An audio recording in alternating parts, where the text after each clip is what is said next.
With the latest on severe tropical storm Enteng, let's get some updates from Pag-asa weather forecaster Veronica Torres. Veronica, si Enteng ba nasa labasan ng Philippine Area of Responsibility and where is it exactly right now? Opo, so tama po kayo, nasa labasan ng ating Philippine Area of Responsibility. Itong si Enteng, and as of 4 p.m., ito ay nasa may layong 265 kilometers west-northwest ng Lawag City, Ilocos Norte. Okay, and pero the rains we are experiencing right now, is this an indirect effect of Typhoon Enteng, and how much longer will we deal with these rains? Yeah, so for Metro Manila, the rains that we're expecting for today is the indirect effect of Enteng, which enhances the southwest monsoon. So we're expecting occasional rains until tomorrow, and then scattered rain showers and thunderstorms on Friday. Then on the weekend, we're expecting better weather conditions or improving weather over Metro Manila. Ito mga ulan na nabanggit mo, Veronica, na aasahan natin in the following days ay dito lamang ba sa Metro Manila or sa buong Pilipinas? Opo. So, mostly sa may mga nasa western section ng Luzon like Mimaropa and western section ng Calabarzon, then western section ng Central Luzon, posible hanggang Biyernes nga yung maulan na panahon. And then, improving weather by weekend, pero sa bandang Ilocos region, kahit weekend, posible pa nga rin na maging maulan. Sa paglabas po nito ni Tropical Storm Enteng, meron na rin po ba tayong nakikitang iba pang weather disturbances outside our Philippine Area of Responsibility na binabantayan po ng Pag-asa? So, sa kasalukuyan naman, wala namang low pressure area or bagyo tayong namamataan. However, sa ating tropical cyclone threat potential, nagpakita kasi ng mga tropical cyclone like vortex. So, wala pa man na-form ngayon. So, tinitingnan natin yung mga iba't ibang phenomena, mga satellite images, and also yung mga mapa natin kung if ever may mabuo anytime soon. And then, kung may maging low pressure area naman, doon tayo maglalabas ng mga statement and mga advisory po. Veronica, you mentioned kanina na although wala na si Enteng talaga, no? And you mentioned tuloy-tuloy ang ulan. Do you have an idea already? Meron na ba kayong idea sa Pag-asa kung what kind of rainfall warning meron tayo sa Metro Manila and sa bandang northern areas? Opo, actually, yung mga umabot din tayo ng mga iba't ibang mga heavy rainfall warning dito sa may Metro Manila. So mostly kasi yung ngayon, habagat na ang nagkukos. So ngayon naka-yellow warning pa rin naman tayo sa may iba't ibang bahagi ng Metro Manila like Caloocan, Malabon, Navotas, Valenzuela, Quezon City, San Juan, Marikina, Manila. So, ito po ay posibleng ma-update mamayang 11 a.m. Okay. Pero Veronica, kasi makikita natin sa daan, when we were driving kanina, medyo madilim. So, itong kadiliman na ito, is this because of the habagat? Ito pong kadiliman na ito, or medyo madilim pa rin dahil pa nga rin po sa habagat at may mga occasional rains nga po tayo. Okay.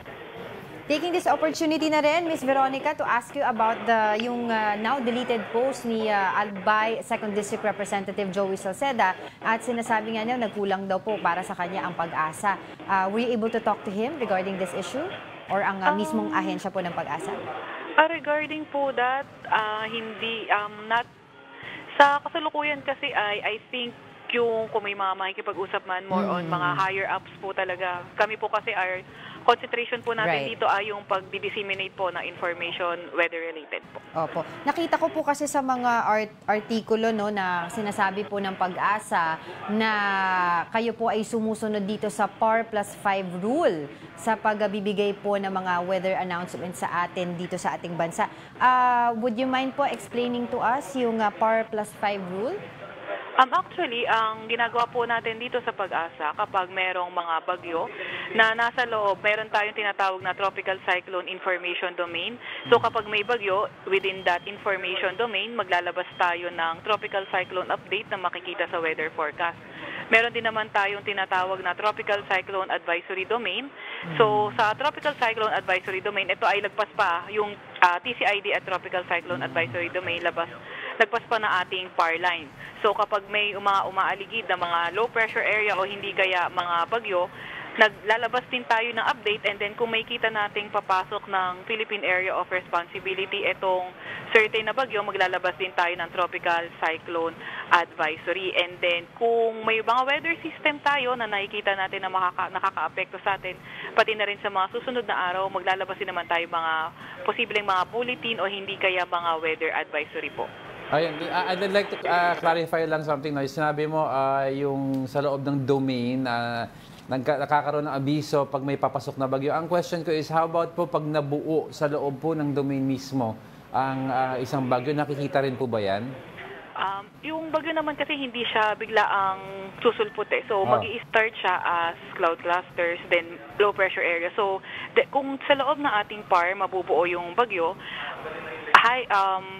nakapaglabas, malaki ang chance na nakapaglabas na tayo ng mga advisory or mga information regarding sa low pressure area. So, kung masyadong malapit sa ating landmass at nagkukos ng ulan, so, malaki ang chance na naglabas na nga tayo ng mga weather advisory at ng mga information para sa mga apektadong lugar at mga maapektuhang lugar in the next 3 days. Alright, thank you for clarifying that. That's Pag-asa weather forecaster Veronica Torres. Ayan, so, kasi na-clarify yan ng kasi parang ninireklamo ni Congressman Salceda yung response time sa pagre-report ng bagyo. But yung domain kasi na sinasabi sa PAR Plus 5, nadidetect lang nila yan pag papasok yung bagyo kasi nakikita mo yun. So you're able to make a prediction na may distansya before ibigay sa LGU. Ang nagiging problema daw kasi, I heard also in some features and issues ng Pag-asa, if a pressure area or parang a cloud cluster is formed biglaan inside the domain already, nakikita yon, pero yung warning system nila, mas maiksi ang time to inform the LGU because biglaan ka sa loob ng landmass nag-form. Whereas yung nakikita mo pa lang sa labas pa lang na pa-approach, makakapag-warning ka na. Ang problema ata dito recently, all of a sudden nagbubuo daw yung parts of the habagat, yung clusters na yun that are causing the rain. Pero yun nga, on the side of Pag-asa naman, parang di naman sila nagkulang din ng mga paalala, no? If you will see yung mga bulletins na nilalabas nila, nakikita mo naman noong August 28, nagsabi na sila, expect heavy rainfall, etc. So, yung pagbaba nun sa local government, yun ang asikasuhin nila. Ano yung talagang proseso nila? Bakit hindi kaagad naaaksyonan? Oo, kasi Pag-asa, they transmit the data already to LGUs the moment. Kasi may protocol yan. They transmit the data. Tapos, Disaster Risk Office ng LGU, they receive that data. Yes. And then they transmit it to the mayor. Now, it's up to the mayor kung nakikita niya via email or the physical paper on his desk, kaagad to make the decisions. Totoo. Number 2, Kaya I don't think they're sleeping. No, they're not. Tapos number 2, yung gusto ni Congressman Salceda na mahaba ang warning ng Pag-asa and mas specific as to the volume of rain. Hindi naman mapipredict yun eh. Meron na ng systems. Sa iba. May systems na nabibili daw that could predict that, but unfortunately, Pag-asa doesn't have that system. Bigyan niyo muna sila ng budget. May Doppler radar tayo, pero Doppler radar is 200 million. So, we don't have enough yet kasi napakamahal ng isang Bigyan niyo Doppler sila radar. ng budget. Tapos pag meron na sila Doon mga talagang doon mga magsisihan. equipment and tools para dito sa Pag-asa, sa weather monitoring natin din, tsaka nyo sila sisihin. Alright, sige, marami pa po tayo pag-uusapan.